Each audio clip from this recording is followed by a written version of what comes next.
জি ভাই, বিসমিল্লাহ। আমার দাদা আমার বাবাকে কিছু জমি অন্য ওয়ারিসদের চেয়ে বেশি লিখে দিয়েছেন, এমত অবস্থায় আমার করণীয় কি? এই জমি অন্য ওয়ারিসদের ফিরিয়ে না দিলে আমি কি গুনাহগার হব?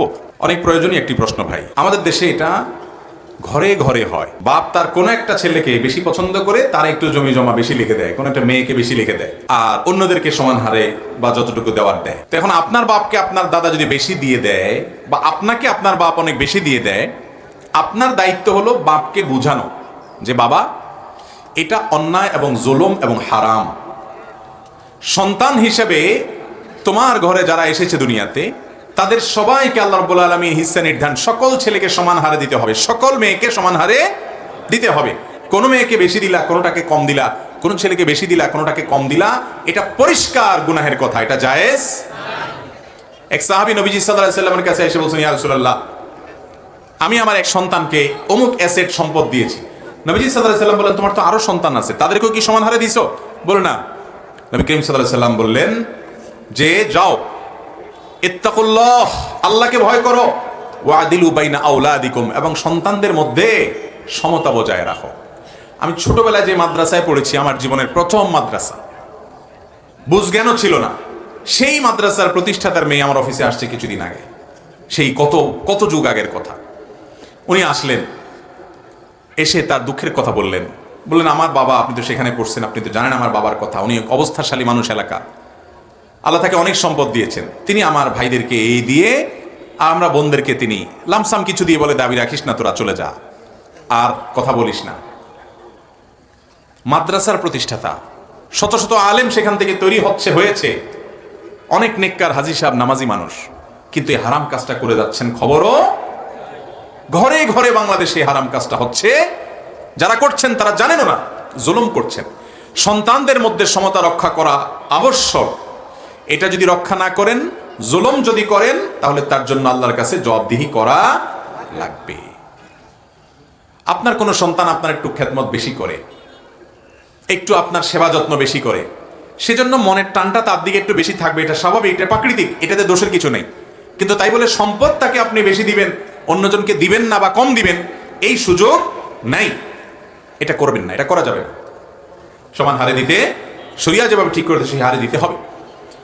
এখন যদি কোনো বাবা এরকম অন্যায় করে, আপনাকে আপনার বাপ বেশি দিছে, আপনি বাপের যায় বুঝান যে বাবা, আল্লাহ নবী সাল্লাল্লাহু আলাইহি সাল্লামের একজন সাহাবী এরকম করছে, একজনকে বাড়াই দিছে, আল্লাহ নবী তাকে ফেরত পাঠাইছেন সমান দেওয়ার জন্য, এবং বলেছেন আল্লাহকে ভয় করার জন্য। অতএব তুমি আল্লাহকে ভয় করো বাবা, তুমি সম্পদ দিয়ে আমাকে বড়লোক বানাইতে পারবা না বাবা, আমার যতটুকু পাওনা ততটুকু দাও, বাকিটা আমার ভাই ব্রাদারকে দাও। তারা যদি তোমার খেদমত নাও করে, তোমার সন্তান হওয়ার কারণে তাদের অধিকার হয়ে গেছে, তুমি দিয়ে দাও, বুঝে আসুক আর না আসুক, যে ওদেরকে কেন দিবে, ওরা তোমার খোঁজ খবর নেয় না। খোঁজ খবর না নিলে ওরা আল্লাহর কাছে অপরাধী হবে, পাপী হবে, ধরা খাবে। কিন্তু তোমার দায়িত্ব তুমি পালন করো, দিয়ে দাও। বাপকে আপনি বুঝাই দিবেন। আর যদি আপনার দাদা এই কাজ করে থাকে, তিনি দুনিয়া থেকে চলে যান, তাহলে আপনার বাপের উচিত হলো অতিরিক্ত যেটা দাদা দিছেন বলে ওইটা ভাই ব্রাদারকে ডেকে হিসেব করে বুঝাই দেওয়া। আজকাল বুঝাই দেওয়া তো দূরের কথা, পারলে আরো কিভাবে ভাতিজা ভাতিজিদের 14 গোষ্ঠী উদ্ধার করে মামলা মোকদ্দমা করে দখল করবে সেই চিন্তা, ঠিক না ঠিক? এগুলো নিয়ে কি কবরে যাবেন রে বাবা? একটা ছোট্ট কথা বলি, দুনিয়াতে বাবা মা টাকা পয়সা দিয়ে সন্তান বড়লোক হয়ে সুখী হয়ে গেছে, এর দৃষ্টান্ত খুব বেশি নাই। যেসব বাবা মা মনে করে চুরিদারি 2 নম্বরই করে, যেভাবেই হোক দুর্নীতি করে, অন্যায় করে, হারাম উপায় হলো যেই ছেলের পছন্দ করে এর ভাষায় দেব, আপনি দিলেই সে ভেসে যাবে না, বরং সে ডুবেও যেতে পারে। বহু সন্তান এমন আমি দেখেছি, আপনারাও দেখেছেন, আশেপাশে খেয়াল করেন দেখবেন, যে বাপ মা অন্যায়ভাবে একজনটা শুধু দিতেই থাকে, আর ওই পোলাপাইন এক সময় দেখা যায় খয়রাতের টুকরি নিয়ে দাঁড়ায় থাকে। আর যার দিকে বাপ মা হয়তো খেয়াল করে নাই, কোন ঠাসা করছে দেখতেও পারে নাই, হয়তো জুলুমও করছে, আল্লাহ তাকে হয়তো একসময় বাসায় দিস, আছে না নাই? অতএব সন্তানদেরকে যোগ্যতা দেন, কাজ শিখান, কর্মঠ পরিশ্রমী বানান। এই যে যেখানে সেখানে ভালোবাসার অপব্যবহার না করে যেন জায়গা তো ব্যবহার করে সেটা শিখান, মানুষ বানান, এবং সেই সাথে আল্লাহর সাথে পরিচিত করান। উপযুক্ত ন্যায্য হকটা দিয়ে দেন, ওরা দুনিয়াতে ভালো থাকবে ইনশাআল্লাহ। টাকা পয়সা দিয়ে সন্তানকে কখনো বড়লোক বানায় দিয়ে দিতে পারবেন না। আপনি জরিপ চালান, দেখবেন বেশিরভাগ মানুষ বাবার দেয়া সম্পদে বড়লোক হয় নাই। আল্লাহ তাআলা তাকে যোগ্যতা দিয়েছেন, সে পরিশ্রম করেছে, উপার্জন করেছে, নিজের মতো নিজে দাঁড়াইছে। এরকম ফ্যামিলি, এরকম মানুষই দেখবেন সবচাইতে ওই নবাবদের সন্তানরা এখন দেখবেন অনেকে রাস্তায় ঘুরে, আছে না নাই? অতএব সন্তানকে সম্পদ দিয়েই বড়লোক বানাই দিব, এটা ভুল চিন্তা।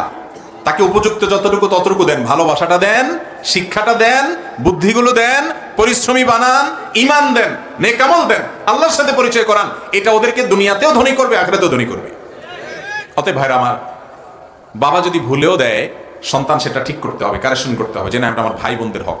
এই যে জমি জমা সংক্রান্ত ভেজাল, এটা বাংলাদেশে এত বেশি যে আমি তো মনে করি 5 ওয়াক্ত নামাজ পড়েন, লম্বা দাঁড়িয়ে আছে, ওয়াজ করে, ওয়াজ শুনে, সব ঠিক আছে, কিন্তু এই জায়গা গেলে ঠনঠন, এই জায়গা গেলে ঠনঠন। আল্লাহ রাব্বুল আলামিন কোরআনে কারিমে বলেছেন, আবাউকুম ওয়া আবনাউকুম লা তাদরুনা আইয়ুহুম আকরাবু লাকুম নাফআ। আমরা কেন দেই না সম্পদ?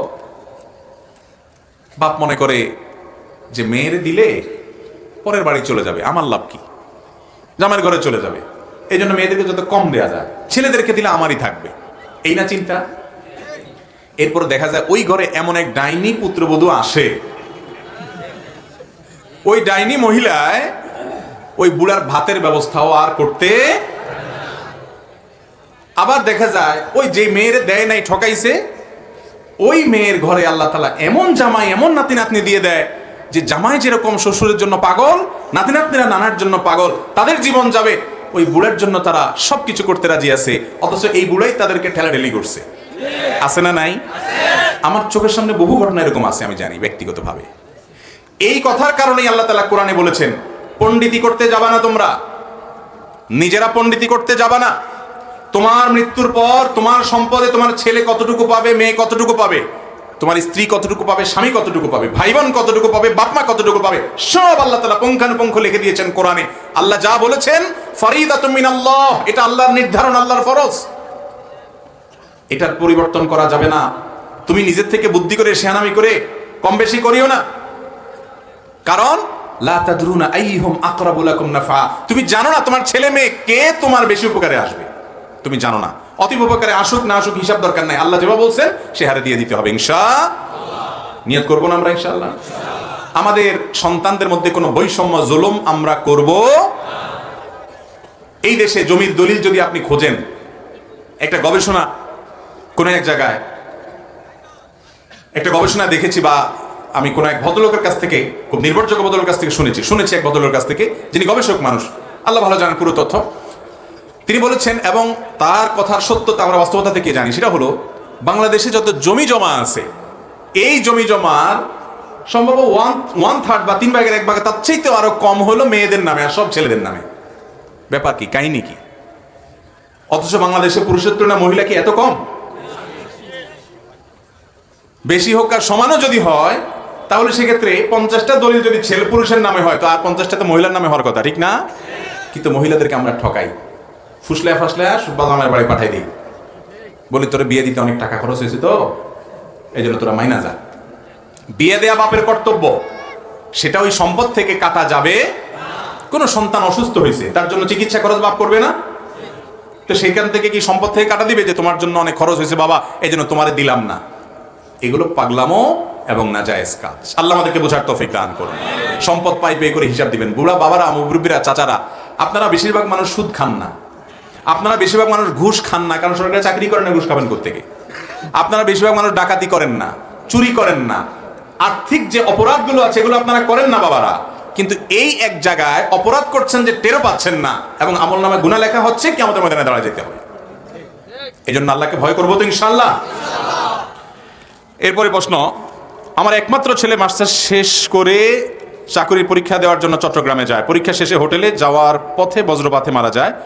এই মৃত্যু তার জন্য, তার এবং তার বাবা মার জন্য কোন পর্যায়ে? যদি কেউ আকস্মিক কোনো মৃত্যুবরণ করে, দুর্ঘটনায় মৃত্যুবরণ করে, কোনো দেয়াল চাপা দিয়ে, গায়ের নিচে চাপা পড়ে, দুর্ঘটনায় পানিতে ডুবে, আগুনে পুড়ে, এই জাতীয় আকস্মিক মৃত্যু হয়, যদি সে ইমানদার হয়ে থাকে, নবী করিম সাল্লাল্লাহু আলাইহি ওয়াসাল্লাম সহিহ মুসলিম হাদিসের আলোকে তাদেরকে মর্যাদাগত দিক থেকে হুকমান তাদেরকে শহীদ বলেছেন, শাহাদাতের মর্যাদা পাবে ইনশাআল্লাহ। এই জন্য আকস্মিক মৃত্যুকে খারাপ মৃত্যু মনে করার কারণ নেই। আমাদের দেশে অনেক লোক আছে, দেখবেন আকস্মিক মৃত্যু হলে এটা খারাপ মৃত্যু মনে করে। এটা এত খারাপের কিছু নেই। আকস্মিক মৃত্যু সম্পর্কে নবী করিম সাল্লাল্লাহু আলাইহি ওয়াসাল্লামের হাদিস হলো যে এটা ইমানদারের জন্য ভালো আর বেঈমানের জন্য খারাপ। কারণ ইমানদার যে সে হঠাৎ করে মৃত্যু হয়ে গেল, জান্নাতের পথে সে আগায় গেল। আর বেঈমান যে দুনিয়াতে যেটুকু ভোগ করছিল আকস্মিক মৃত্যুতে, সেটাও তার মিস হয়ে গেল। অতএব ইমানদারের জন্য আকস্মিক মৃত্যু খারাপ কোনো কিছু না। আমার বাবার বাড়ির জমি বিক্রি করা টাকা প্রায় 15 লক্ষ আমি আমার স্বামীর হাতে দিয়েছি। এই বিষয়ে কি আমার জাকাতের কোনো দায় আছে কিনা? বোন প্রশ্ন করেছেন যে স্বামীর বাড়ির জমি বাবার বাড়ির জমি বিক্রি করে স্বামীকে দিয়েছেন 15 লক্ষ টাকা। এখন জাকাত কে দিবে? জাকাত তো টাকার মালিক যে তিনি দিবেন, কিন্তু তিনি কেন তার স্বামীকে 15 লক্ষ টাকা এনে দিয়েছেন সেটা হলো বড় প্রশ্ন। ঠিক না বেঠিক? হতে পারে শ্বশুর জামাই লেনদেন করছে, হাওলাত নিছে, তো শ্বশুর বাড়ি থেকে তো হাওলাত নেওয়াই যায়, কিন্তু দুনিয়ার এত জায়গা থাকতে শ্বশুর বাড়িতে কেন? বুঝেন নাই কথা? যে জামাই দুনিয়াতে তোমার জীবনে এত বন্ধু বান্ধব, এত সহজ সম্পর্ক, এত কিছু, তোমার হাওলাতের দরকার আসলে শুধু শ্বশুর বাড়িতে ফুসুর ফুসুর করো, কাহিনী কি? গন্ধ খারাপ, লক্ষণ খারাপ। কিছু জামাই আছে খুব শেয়ানা পাবলি, যৌতুক চাওয়া, যৌতুক নেওয়া গুনাহের কথা, হারাম এটা জানে, আবার শরমের কথা, কেমনে যৌতুক চায়। তো এই জন্য বলে আমি তো আল্লাহর হস্তে চাই না, আমি হাওলাত চাইছি। আছে না নাই? বউয়ের কাছে একটু ভাব ধরে যে কি চাইছে। আরে ভাই বেহায়া, তুমি হাওলাত শ্বশুর বাড়ি যেখানে তোমার আত্মীয় সেখানে তুমি হাদিয়া তোফা নিয়ে যাবা, হাওলাত চাওয়ার জায়গা পাইলে না। এই হাওলাত উপর দিয়ে হাওলাত হয় বেশিরভাগ ক্ষেত্রে, বা অনেক ক্ষেত্রে হাওলাত আর ঘুরায় ফিরে দেওয়া দেই। কারণ হাওলাতের টাকা যদি কেউ দিতে দেরি করে, শরীয়ত অনুযায়ী প্রেসাদ দিয়ে নেওয়ার অধিকার ওই ব্যক্তির আছে। নবীজি বলেছেন ইন্নালি সাহিবুল হকে মাকালা, যে পাওনাদার তার কিছু বলার রাইট, অধিকার আছে। কিন্তু আপনি শেয়ানা পাবলিক শ্বশুরবাড়ির থেকে হাওলাত নিচ্ছেন, যে হাওলাত নিয়ে যখন ঘোরাঘুরি করবেন তো শ্বশুর শাশুড়ি তার মেয়ে বিয়ে দেওয়া আছে, বেচারা বানতেও পারবে না আপনারে। ঠিক না বেঠিক? এসব চালাকি করবেন না, এসব বেহায়ামি করবেন না। সম্পদ আল্লাহ তাআলা মানুষকে দেন, শ্রম দিবেন, পরিশ্রম করবেন, কষ্ট করবেন, অল্প খাবেন, কিন্তু নির্লজ্জের মতো কাজ করবেন না। বিয়ে করে শ্বশুর বাড়িতে যে বসে আছেন, বউরে পাঠাই দিচ্ছেন, এখন আব্বা ইটালিতে যাওয়ার একটা ব্যবস্থা হয়েছে আর কি, ভিসা আসছে আর কি মিডল ইস্ট থেকে, আল্লাহ ভরসা 2000 রিয়াল শুনছি বেতন, 1 বছর লাগবে না, টাকা উঠে যাবে ইনশাআল্লাহ। এই শুয়া শুয়া আলাপ অনেক বেহায়া পোলাপান শ্বশুর বাড়িতে বউয়ের সাথে করে কি করে না? লজ্জা শরম থাকলে এগুলা করবেন না। আল্লাহ আমাদেরকে বুঝার তৌফিক দান করুন। হ্যাঁ, যৌক্তিক লেনদেন, আপনি আসলে কোনো ফাঁকি ঝুঁকি দেওয়ার নিয়ত নাই, আল্লাহও জানে। আর তাছাড়া শ্বশুরবাড়ির সাথে সেরকম লেনদেন আছে, তাদেরকে আপনি দেন, তারা আপনাকে দেয়, এরকম র্যান্ডম সম্পর্ক আছে, সেটা ভিন্ন বিষয়, ওইটা নিয়ে সমালোচনা নেই। কিন্তু চালাকি করে ছলে বলে কৌশলে যৌতুক ডাইরেক্ট খাইবেন না, হাওলাতের নাম দিয়ে ঘুরে খান, এটাও গুনাহ এবং নাজায়েজ। সবাই সাবধান হবো না ইনশাআল্লাহ?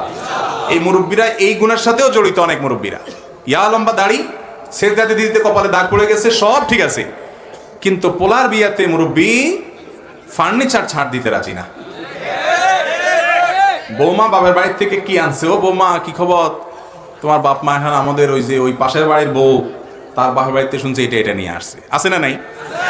অনেক মহিলা আছে তাহাজ্জুদের নামাজ পড়ে, 5 ওয়াক্ত তো পরের কথা মাশাআল্লাহ, কিন্তু বৌমাকে খোঁসানির ব্যাপারে মাশাআল্লাহ ওস্তাদ।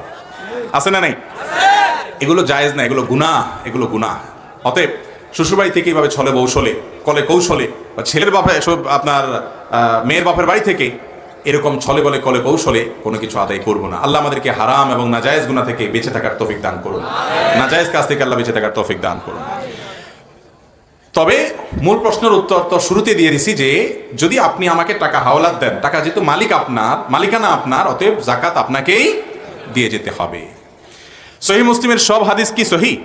জি ভাই, দুনিয়াতে 2টি হাদিস গ্রন্থ আছে, একটা হলো সহিহ বুখারী আর একটা হলো সহিহ মুসলিম। এই 2টি হাদিসকে মুহাদ্দিসিন ইকরাম, সারা পৃথিবীর সকল হাদিস বিশারদ, সকল উলামা ইকরাম সহিহাইন হিসাবে স্বীকৃতি দিয়েছেন। যদিও সহিহ এটা একটা ক্যাটাগরির, যে ক্যাটাগরির কিতাবে গ্রন্থে মুহাদ্দিস সব বিশুদ্ধ হাদিস আনার পণ করেছেন, সেগুলোকেই সহিহ বলে। অতএব সহিহ ইবনে হিব্বান আছে, সহিহ ইবনে খুজাইমা আছে, আর অনেক সিহাহের কিতাব আছে। কিন্তু বুখারী এবং মুসলিমের পরে সারা দুনিয়ার উলামা ইকরাম একমত যে এই 2 কিতাবে যত হাদিস আছে এগুলো সবগুলো বিশুদ্ধতার সর্বোচ্চ মানদণ্ডে উত্তীর্ণ এবং বিশুদ্ধ। এগুলোর কোনো হাদিসের ব্যাপারে অশুদ্ধতা নিয়ে কোনো প্রশ্ন সংশয় পৃথিবীর মুহাদ্দিসদের মধ্যে নাই। কথা কি বুঝাতে পারছি? এই জন্য আল্লাহর কোরআনের পরে দুনিয়ার সবচেয়ে বিশুদ্ধতম গ্রন্থ হলো বুখারী এবং মুসলিম। কিন্তু এর মানে এই না যে এই দুইটার বাইরে আর সহিহ হাদিস নাই। অন্যান্য হাদিসের কিতাবও কি আছে? সহিহ বিশুদ্ধ হাদিস আছে। আজকাল আমাদের সমাজে অনেক লোক বের হয়েছে যারা নবীজির হাদিসকে বলে লাহওয়াল হাদিস আর কোরআনকে বলে আহসানাল হাদিস। তারা কোরআনের আয়াতের অপব্যাখ্যা করে, কোরআন মানে নবীজির হাদিসকে তারা ইনিয়ে বিনিয়ে বিভিন্নভাবে অস্বীকার করে। এই ভাইদের সবাই যে খারাপ উদ্দেশ্য নিয়ে করছে তা নয়, তাদের বুঝের বেশ কম। তারা জানেন না যে আল্লাহ তাআলা এই কোরআন 23 বছর ধরে একটু একটু করে নাজিল করেছেন মুহাম্মদ সাল্লাল্লাহু আলাইহি সাল্লামের পরে, এবং তাকে বলেছেন যে হে আপনার রাসূলকে আল্লাহ তাআলা বলেছেন যে আপনার প্রতি এই কোরআন নাজিল করেছি কেন? লিতুবাইয়িনা লিন-নাসি মা নুজিলা ইলাইহিম, মানুষের প্রতি, মানুষের কাছে আল্লাহর যে ওহী নাজিল হয়েছে এটা যেন আপনি খুলে খুলে ব্যাখ্যা বিশ্লেষণ করে বুঝিয়ে দেন। এই ব্যক্ত করবার জন্য, তাবয়ীনের কাজের জন্য আপনার প্রতি নাজিল করা হয়েছে, যাতে আপনি এটা ব্যাখ্যা করে বুঝিয়ে দেন। এই জন্য কোরআনের ব্যাখ্যা এবং বিশ্লেষণের জন্য নবীজির হাদিস, সেটাকে যদি আপনি বাদ দেন তাহলে কোরআনকে আপনি কখনো অবিকৃত এবং পরিপূর্ণভাবে পিওরভাবে অনুসরণ করতে পারবেন না। এই জন্য মুসলমান কোরআন এবং হাদিস দুইটাকে পাশাপাশি নিয়ে চলতে হবে। যদি হাদিস নিয়ে আপনার সংশয় থাকে, হাদিস কিভাবে সংকলন হয়েছে, কিভাবে বিশুদ্ধ হাদিস সন্দেহের মানদণ্ড, সন্দেহের যে গণ্ডি সেটা পেরিয়ে উত্তীর্ণ হয়ে গেছে, এই সম্পর্কে পড়াশোনা করেন, ঘাটাঘাটি করেন, অনেক কিছু টের পাবেন ইনশাআল্লাহ। শয়তান কি শুধু জিন থেকেই হয় নাকি মানুষ থেকেও হয়? শয়তান মূলত জিন এবং জিনের সন্তানরা, কিন্তু মানুষ শয়তানও হয়। মানুষরূপী শয়তানও মানে কর্মকাণ্ডে হয় আর কি। মূলত শয়তান কোত্থেকে হয়? জিন থেকে।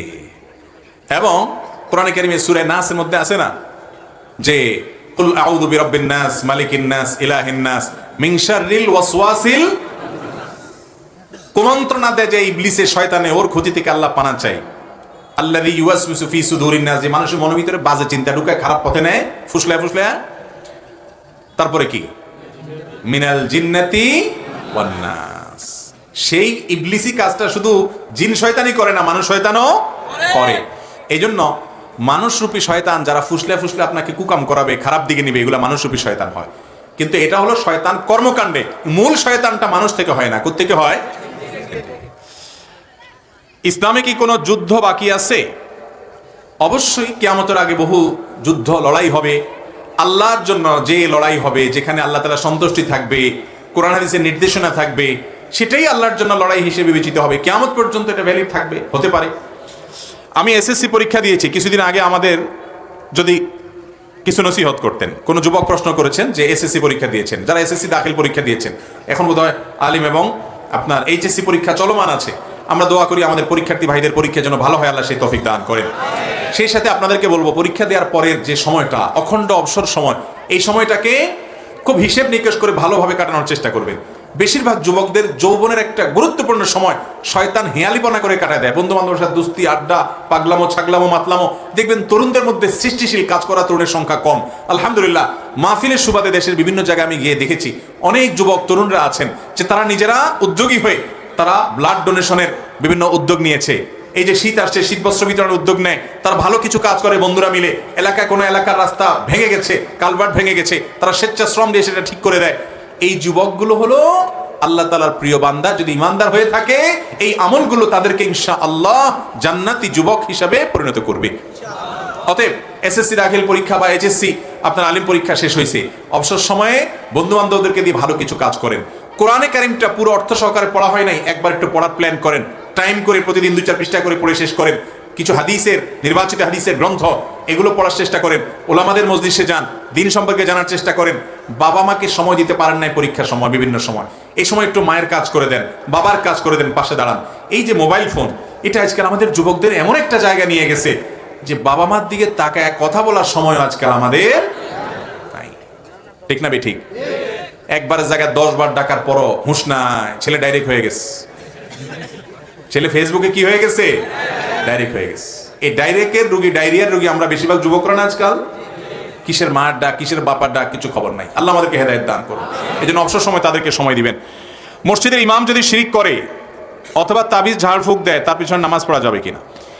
ইমাম সাহেব যদি শিরকে আকবর করে, বড় শিরিক করে, কোন পীরকে সেজদা করে, কোন কবরে সেজদা করে, কোন কবরে গিয়ে প্রার্থনা করে, এটাকে সে জায়েজ মনে করে, শুধু তা নয়, গায়রুল্লাহর ইবাদত সে করে, এমন কোন কাজ করে যেটার ফলশ্রুতিতে ইসলাম থেকে খারিজ হয়ে যায়, শিরকে আকবর কুফরে আকবর হয়ে যায়, মিল্লাত থেকে মুখরিজ হওয়ার করার মতো কোনো কাজ যদি করে, তাহলে সেই অনুযায়ী নামাজ পড়লে নামাজ জায়েজ হবে। এটা যদি না থাকে, অন্য কোনো গুনাহ করে, অপরাধ করে, পাপ করে, এমনকি বিদআত করে, আমলগত বিদআত, তার পিছনে নামাজ পড়লেও নামাজ আদায় হয়ে যাবে। বরং যদি বিকল্প কোনো ভালো মসজিদ না থাকে, ওই রকম বেদাত, যে বেদাতটা কাফের বানায় না মানুষকে, আমলগত বেদাত, ওই রকম বেদাত করলেও সেই ইমামের পিছনে নামাজ পড়তে হবে, প্রয়োজনে জামাতে, যদি বিকল্প না থাকে। বিকল্প ভালো ইমাম থাকলে সেখানে পড়বে। কথা কি বুঝাতে পারছি?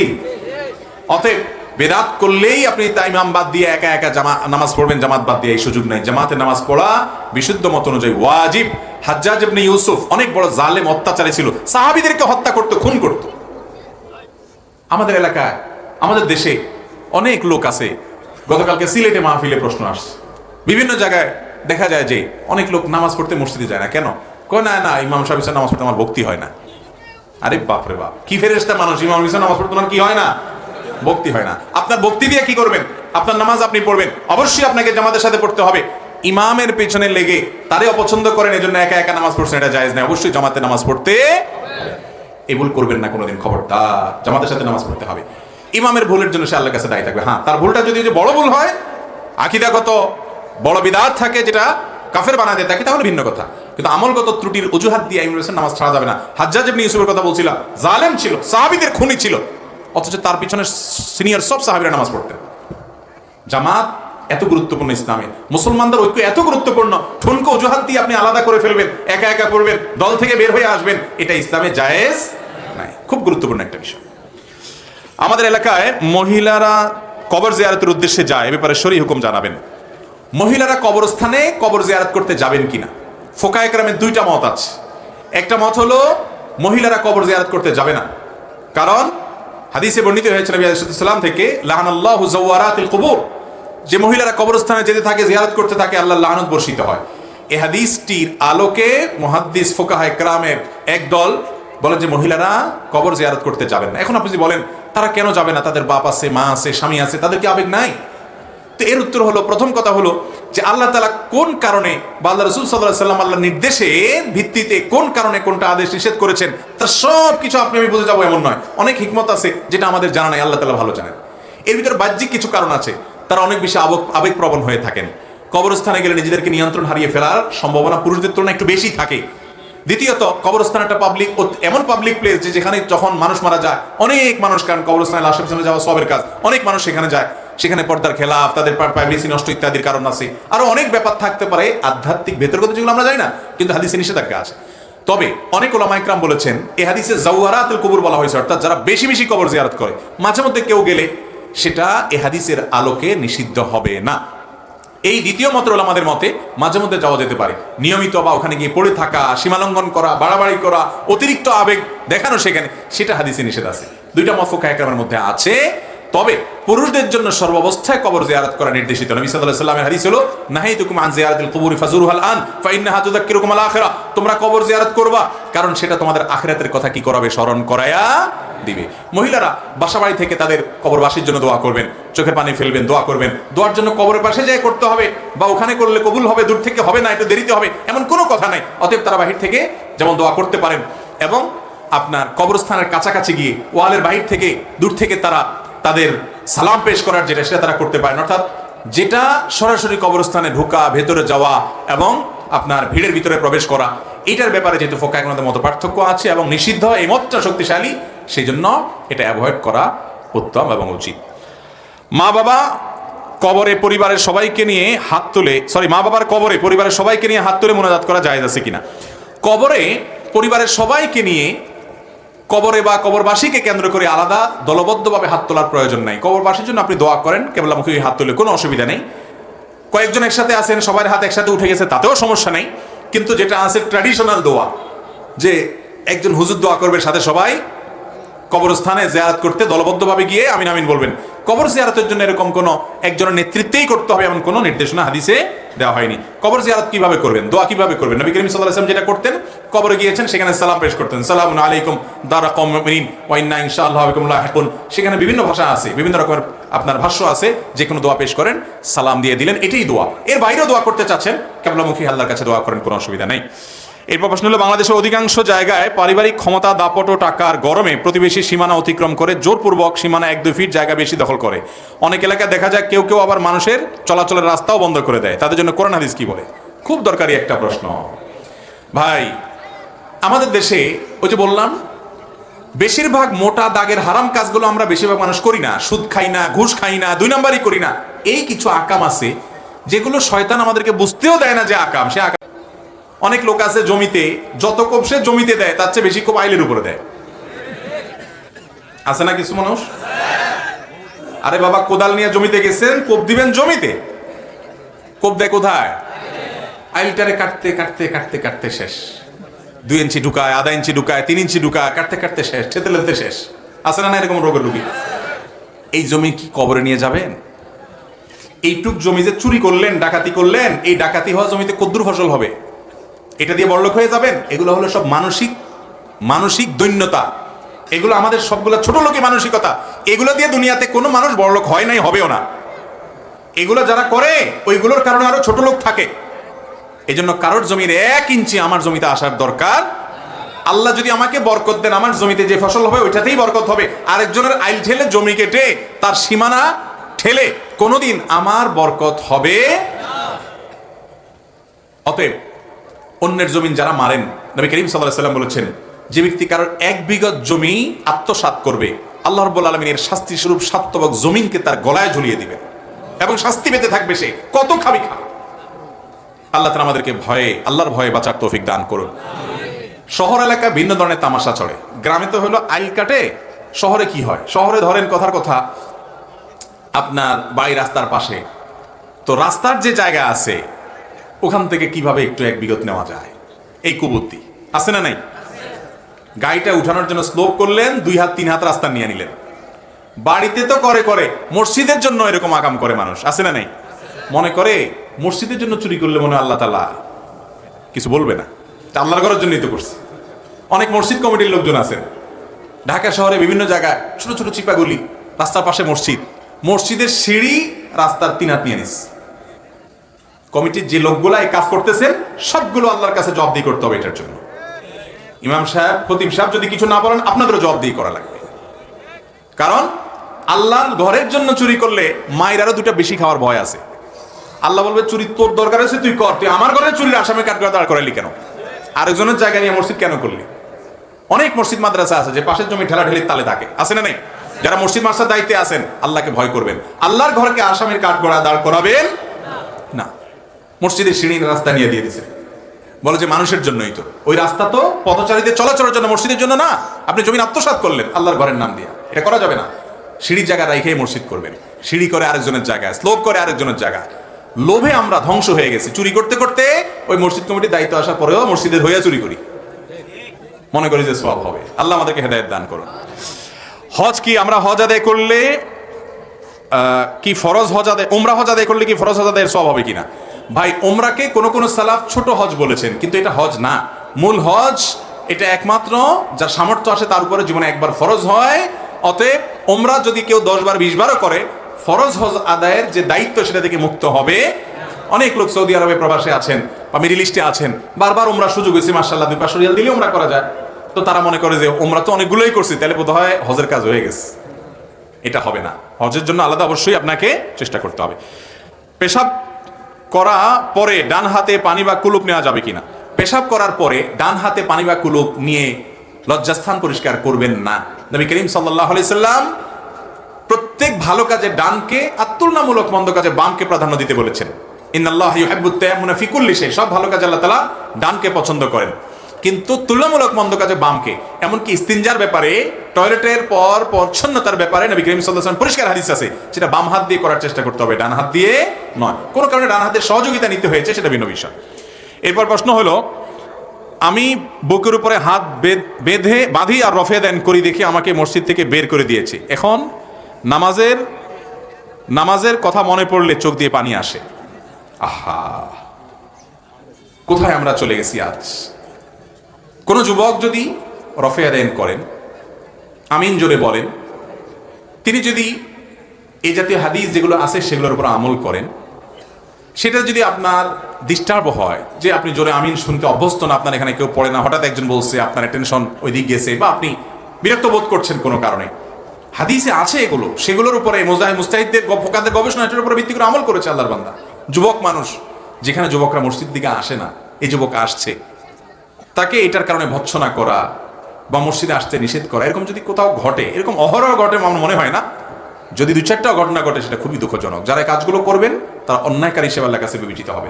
আল্লাহর ঘর, আল্লাহর ঘরে আমাদের দেশে সুদখোরের আসার অনুমতি থাকে না? থাকে না? আপনাদের এলাকায় মসজিদগুলোতে সুদখোররা যায় না? ঘুষখোররা যায় না? দাঁড়ি চাষা মানুষ যায় না? বউ পর্দা চলে না সে মানুষ যায় না? ও তো সব 2 নম্বর মানুষরা মসজিদে যাইতে পারে, শুধু হাত বুকের উপর বাঁধলে আর আমিন জোরে বললে মসজিদে যেতে পারবে না। আল্লাহ তাআলা আমাদেরকে হেদায়েত দান করুন। মুসলমানদের মধ্যে মতপার্থক্য থাকতে পারে, ভুল থাকতে পারে, বিভ্রান্তি থাকতে পারে, কিন্তু তাই বলে আল্লাহর ঘর থেকে একে অন্যকে বের করে দেওয়া, সেটা যেই পক্ষ থেকেই করুক বাড়াবাড়ি, যে দিক থেকেই হোক না কেন।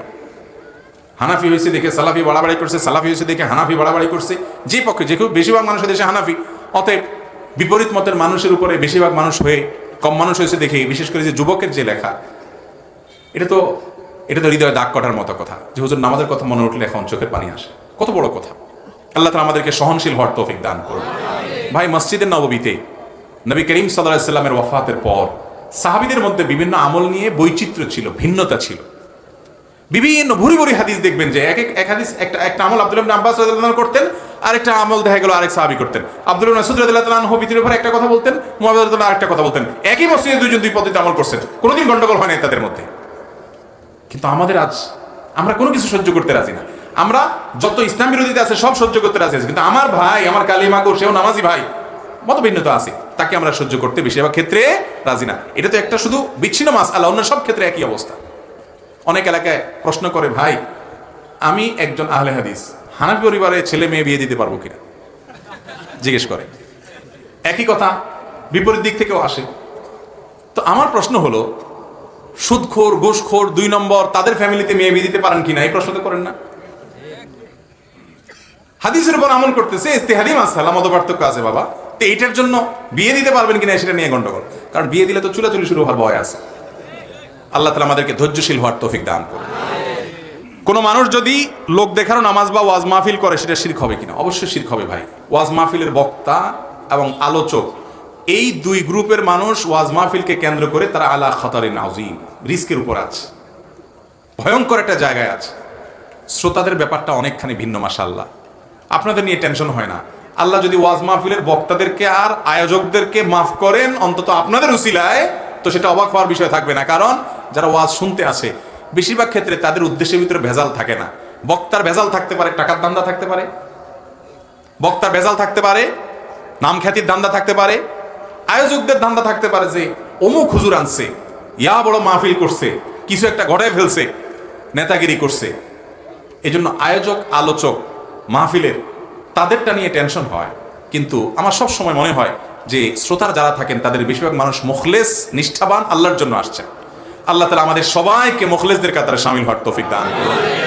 ভাইরা আমার, আল্লাহর উদ্দেশ্য আল্লাহকে খুশি করা ছাড়া অন্য ধান্দা যদি কোনো ভালো কাজও করেন, তার বিনিময়ে সওয়াব তো পরের কথা, গুনাহ হবে, শিরক হবে, শিরকে আসগর হবে, শিরকে খাফি হবে, যেটার ব্যাপারে নবী সাল্লাল্লাহু আলাইহি ওয়াসাল্লাম বলেছেন, আমি দাজ্জালের ফিতনার ব্যাপারে এত ভয় করি না যত ভয় করি কিয়ামতের আগে তোমাদের মধ্যে গুপ্ত শিরক, মানুষকে দেখানোর মানসিকতায় ভালো কাজ ঢুকে পড়বে। আল্লাহ তাআলা আমাকে, আমাদের আয়োজক ভাইদেরকে, সমস্ত ওলামায়ে কেরামকে, আমরা যারা মানুষের সামনে কথা বলি, বড় রিস্কের জায়গা, বড় রিস্কের জায়গা। এই জন্য যারা কথা বলেন তারা নিজেদেরও মাঝে মধ্যে তাদের আত্মশুদ্ধির জন্য নিজেদের মধ্যে ঘরোয়া মজলিস হওয়া উচিত, সিনিয়র ওলামাদের সোহবত সান্নিধ্যে যাওয়া উচিত, যে আমি কেন কথা বলছি, আমি কেন মাহফিল করছি, আমার দিন শেষে উদ্দেশ্যটা কি। যদি দুনিয়া উদ্দেশ্য হয় তো জাহান্নামের ইন্ধন হবে। আল্লাহ তাআলা আমাদের সবাইকে হেফাজত করেন, সব ওলামায়ে কেরামকে আল্লাহ তাআলা হেফাজত করেন। আল্লাহ তাআলা আমাদের নিয়তগুলোকে শুদ্ধ করে দেন, শিরকে আসগর নিয়ে দুনিয়া থেকে যেন যাওয়া না লাগে। আল্লাহ তাআলা আমাদের সবাইকে হেফাজত করেন।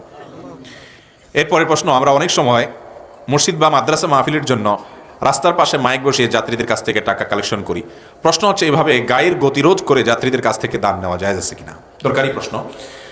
মসজিদের বা মাদ্রাসার বা ওয়াজ মাহফিলের জন্য অবশ্যই মানুষের কাছে টাকা চাইবেন, হালাল টাকা মানুষ দিবে, কিন্তু রাস্তাঘাট বন্ধ করে ফিতা টাঙ্গায়া মানুষের গাড়ির গতি থামায়া কালেকশন করা অবশ্যই ইসলামী শরীয়তের দৃষ্টিকোণ থেকে ভালো কাজ না।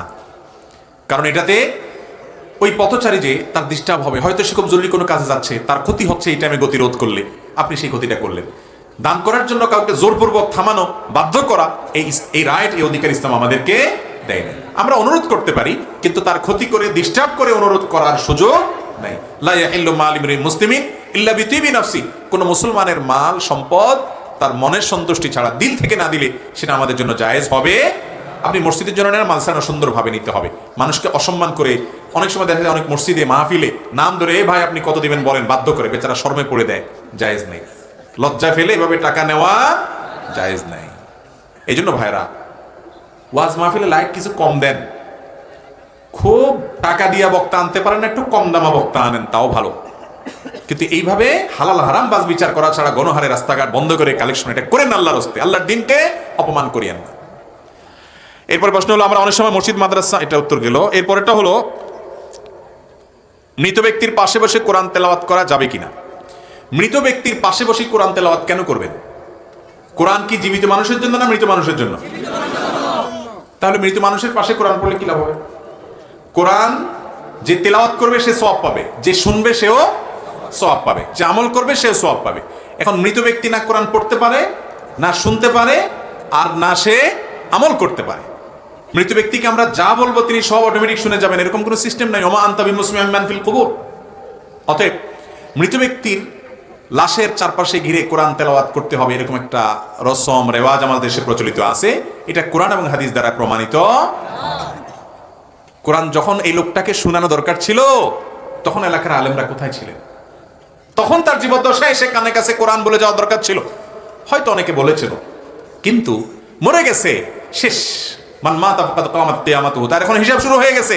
এখন তারে কোরআন শোনানো যাবে না, আর কোনো লাভও নাই। এটাকে কেন্দ্র করে হুজুর ডেকে আনে, তাদেরকে টাকা পয়সা দেয়, এগুলো সব নাজায়েজ কাজ, সবগুলো নাজায়েজ কাজ। এই কোরআন আপনার মুর্দার পাশে পড়ার জন্য টাকা দিয়ে লোক আনা, ভাড়া করে, এবং তাদেরকে দিয়ে কোরআন পড়ানো। ভাইরা আমার, কোরআন আপনি নিজে তেলাওয়াত করবেন, নিজের জন্য নিজেরা তেলাওয়াত করবেন। ওই লাশের পাশে বসে কোরআন তেলাওয়াত করার কিছু নাই। তবে মৃত ব্যক্তির তরফ থেকে কোরআন তেলাওয়াত করে এর সওয়াবটা আল্লাহ আমি মৃত ব্যক্তির জন্য দিতে চাই, আমি তেলাওয়াত করে যে সওয়াবটা পাই সেটা তাকে আমি দিতে চাই, এটা অনেকগুলো আমাদের মধ্যে জায়েজ আছে। অনেকগুলো মাইক্রোনের পরে দিন ভিন্ন মত পোষণ করেছেন। কিন্তু ওই যে তার লাশের পাশে বসে কোরআন তেলাওয়াত করার কথা কোরআন হাদিসে কোথাও নেই। মেয়েদের বয়স 14 থেকে 28 হওয়ার সময় বাবা মা বিয়ে দিতে থাকে, কিন্তু ছেলেদের আর্থিক সামর্থ্য না থাকার কারণে সঠিক বয়সে বিয়ে করতে পারে না, তাই চরিত্র শতভাগ ধ্বংস হয়ে যায়। মূল প্রশ্ন এই বিষয়ে অভিভাবকদের উদ্দেশ্যে কিছু বলেন, ছেলেদের চরিত্র যেন ভালো থাকে। এই প্রশ্ন সব জায়গায় যেখানে যায় যুবকরা এই প্রশ্নের আপনার বন্যা ছুটায় দেয়, এমন একটা অবস্থা। আজকে এই মাহফিলের আয়োজনকে কেন্দ্র করে এক ভাই আমাকে বলেছেন, আমি খাচ্ছিলাম, খেতে খেতে আমাকে বললেন, ভাই আমাদের এলাকার অনাচার হলো, বয়স ছেলেদের 28, 30, 32 হয়ে গেল, বাপমারা বিয়ে দিতে চায় না। সে নিজের কথা বললো, আমার বয়স এখন এত হয়ে গেছে, এখনো বাপমা বিয়ে দেয় নাই। এবং বেচারা আফসোস করে আরেকজনের কথা বললো যে আরেকজন, তার বয়স এখন 30+ হয়ে গেছে, অনেক বছর বাচ্চা হয় না, কারণ বিয়েই দিয়েছে বাপমা 30-এর পরে, এরপরে অনেক বছর গেছে বাচ্চা হতে হতে, বেচারা বয়স এখন অনেক হয়ে গেছে, মাত্র এখন বাচ্চা হয়েছে। তো এখান থেকে বোঝা গেল যে এই সমস্যা আমাদের দেশের বিভিন্ন এলাকার আছে, আপনাদের এলাকা বিশেষ করে আছে। মুরব্বীরা যারা আছেন তারা কান খাড়া করে শুনে রাখেন। অনেক বাপমা আছে, বাপমা বলে যতদিন বিয়ে না করাইছি ছেলেটা ততদিন আমার, বিয়ে হয়ে গেলে মোহাম্মত ভাগ হয়ে গেল, বোর হয়ে গেল। এই চিন্তা খুবই ছোট লোকের চিন্তা। আমার ছেলে আমি জন্ম দিয়েছি, তাকে যদি আমি ভালোবাসা স্নেহ মমতা দিয়ে বড় করে থাকি, তো আলহামদুলিল্লাহ সে আমাকে সারা জীবন মনে রাখবে। আর মনে রাখতে পারুক আর না পারুক, মনে রাখুক আর না রাখুক, তাকে উপযুক্ত হওয়ার পর তার চরিত্র হেফাজতের জন্য বিবাহ দেওয়া বাবা মা হিসাবে আপনার উপরে ওয়াজিব। আল্লাহ কোরআন নির্দেশ করেছেন, ওয়ানকিহু, তোমরা তোমাদের অধীনস্থদের বিয়ে দাও। বিয়ে দেওয়ার নির্দেশ আল্লাহ তাআলা আলাদা করে দিয়েছেন। এবং নবী করিম সাল্লাল্লাহু আলাইহি ওয়াসাল্লাম বলেছেন, তোমাদের ছেলে মেয়েরা বিয়ের উপযুক্ত হলে যদি সময় মতো উপযুক্ত পাত্র পাওয়ার দেরি করবো না, খুঁজে পেলেই তাদেরকে দ্রুত বিয়ে দাও। যদি দেরি করো তাহলে ফিতনা ফাসাদ হবে, নানা রকম ব্যভিচারে তারা জড়িয়ে পড়বে। আজকালের জন্য বিয়ে যত কঠিন হয়ে গেছে, জেনা তত সহজ হয়ে গেছে। যেই বাপ মার অবহেলার কারণে ছেলে তলে তলে জেনা করবে, খারাপ সম্পর্ক করবে, হারামের দিকে যাবে, মেয়ে খারাপের দিকে যাবে, বাপ মা এর দায়ভার বহন করতে হবে। যদি তার ওই ছেলের উপার্জন খাবে, মেয়ের উপার্জন খাবে চাকরি দিয়া, বা বিভিন্ন রকমের লোভ লালসার কারণে বা দুনিয়াবি কারণে সে যদি ছেলে মেয়ের বিয়ে দেরিতে দেয়, আমি সবসময় বলি চাচা মিয়ারা শুনে রাখেন, আপনারা বেশিরভাগ কিন্তু কম বয়সে বিয়ে করেছেন।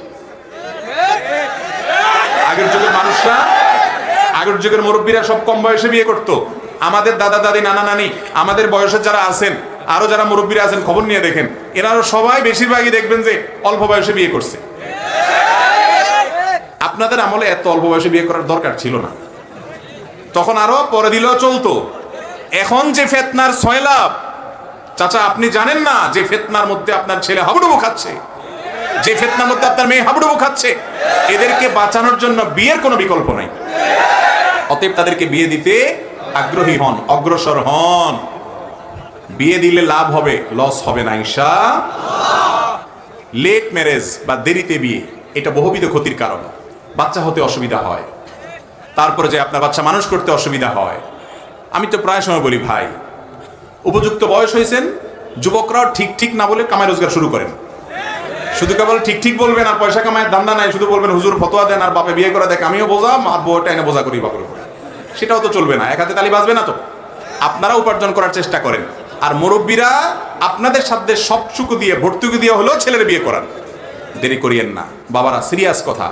জেনার গুনাহ ভয়াবহ গুনাহ, আপনি জানেনও না আপনার ছেলে কত দিকে জড়িয়ে যাচ্ছে, কত গুনাহে জড়িয়ে যাচ্ছে। আল্লাহ আমাদের মুরব্বীদের বোঝার তৌফিক দান করুন। এই এলাকাতে বিশেষ করে এই রোগ বিশেষভাবে আছে, সেজন্য আরো গুরুত্ব দিয়ে বললাম, বাবারা এটা খেয়াল করবেন, ছেলে মেয়েকে বুড়া করে বিয়ে দিবেন না।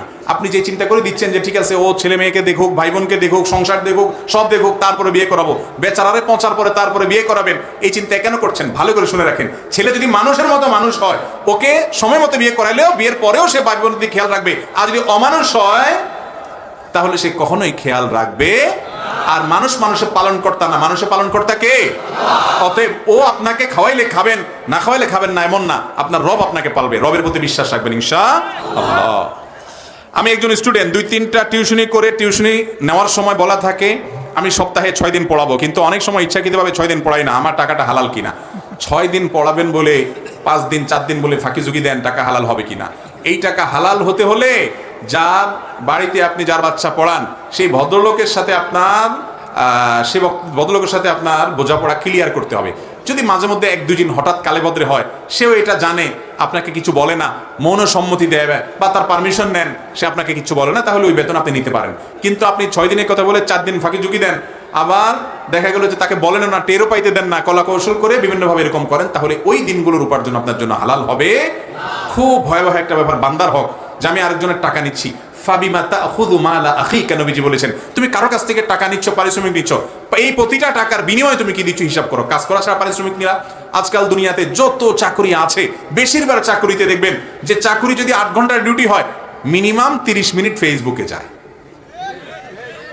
ইউটিউবে যায়। তো এই 30 মিনিটের চাকরির টাকা কিভাবে হালাল হবে? যদি বলেন যে না আমার মালিক জানে, বস জানে, কোনো অসুবিধা নাই, তারা জেনেও আমাকে কিছু বলে না, তার মানে তারা মানসিকভাবে সন্তুষ্টি আছে, এতটুকু তারা এলাও করে, তাহলে তো জায়েজ। কিন্তু আপনার বস আসলে সাথে সাথে টপ করে মোবাইলটা ধুয়ে দিচ্ছেন, বস না হলে আপনি সিরিয়াস হয়ে যাচ্ছেন, তাহলে ওই টাইমটা যে উপার্জন সেটা কিন্তু হালাল হবে। এমনকি বসে বসে হুজুরের ওয়াজও শুনেন কাজ ফাঁকি দিয়া, তাও হালাল হবে। অনেকে আছে কোরআন তেলাওয়াত করে, বলে রমজান মাস আমলের মাস, ডিউটির সময় সরকারি চাকরি করে, কি করে? কোরআন তেলাওয়াত করে। জি না, কোরআন তেলাওয়াত অন্য সময় করবেন, ডিউটির সময় আপনার বেতন হালাল হতে হলে এই পুরো টাইমটা তাকে দিবেন। হ্যাঁ, রিফ্রেশমেন্টের জন্য একটু আধটু আপনি উঠলেন, বসলেন, সামান্য 2-4 সেকেন্ড 2-4 মিনিট এদিক সেদিক গেল, এটা তো সব প্রতিষ্ঠান থেকে এই মনোসম্মতি থাকে, অসুবিধা নেই। কিন্তু আধা ঘন্টা 1 ঘন্টা ধরে মোবাইলে টিপলেন, বইয়ের সাথে আলাপ লাগাই দিলেন, এদিকে ডিউটি চলতেছে, টাকার মিটার ঘুরতেছে, জায়েজ হবে না। ভাইরা আমার, এই বিষয়গুলো এত সূক্ষ্ম। আমরা যারা 5 ওয়াক্ত নামাজ পড়ি, আলহামদুলিল্লাহ আল্লাহকে ভয় করি, আমাদেরও নিজেদের অজান্তে আমার উপার্জনের এরকম অনেক হারাম ঢুকে যাচ্ছে। আমরা তাদের সন্তান, আমি আলোচনাতে সে কথা বলছিলাম, মুসলমানের সন্তান, পূর্বসূরীদের ইতিহাস জানেন। শেখুল হাদিস জাকারিয়া রহমতুল্লাহি আলাইহি আবৃত্তি বা আত্মজীবনীতে লিখেছেন যে তাদের মাদ্রাসাতে ভারতে তার বাবা, তিনি, তার চাচা তাদের তাকওয়ার দৃষ্টান্ত দিতে গিয়ে বলেছেন যে টেবিলে 2টা কলম থাকতো, কখনো ব্যক্তিগত কোনো কিছু লিখতে হলো ব্যক্তিগত কলম দিয়ে লিখতেন, আর অফিসের কাজ মাদ্রাসার কাজ করলে মাদ্রাসার কলম দিয়ে লিখতেন। কখনো নিজস্ব কোনো কাজে কোনো টাইম ব্যয় করলে এটা হিসাব রাখতেন, মাস শেষে বেতন থেকে সেটা কাটায় নিতেন অ্যাকাউন্টেন্টকে বলে যে আমার বেতন থেকে এটা বাদ দিয়ে রাখেন, কারণ আমি এটা নিজের কাজে ব্যয় করেছিলাম। আনুমানিক একটা ফিগার বাদ দিতেন, বেশি আগের কথা না।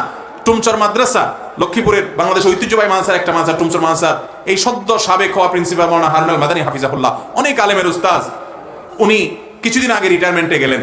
উনি রিটায়ারমেন্টে যাওয়ার সময় কত লক্ষ টাকা যেন, ফিগারটা আমার মনে নেই, তিনি এই টাকাটা কোষাগারে জমা দিয়ে দিচ্ছেন, নেন নাই। বলেন যে আমি এই দীর্ঘ সময় যে মাদ্রাসায় চাকরি করছি, কত সময় হয়তো ডিউটির সময় বাসায় গেছি বা ব্যক্তিগত কাজ করছি, হিসাব রাখা সম্ভব হয় নাই, তো আনুমানিক এই টাকাটা আমি গ্রহণ করলাম না, আমি ডিউটি ছাড়া যদি নেওয়া হয়ে থাকে কোনো সময়, সেটার বিনিময়ে এই টাকাটা আমি ফেরত দিয়ে দিলাম। এই দৃষ্টান্ত এখনো এই দেশে আলহামদুলিল্লাহ আছে। এর নাম ইসলাম, এর নাম আল্লাহর গোলামি, এর নাম দাসত্ব।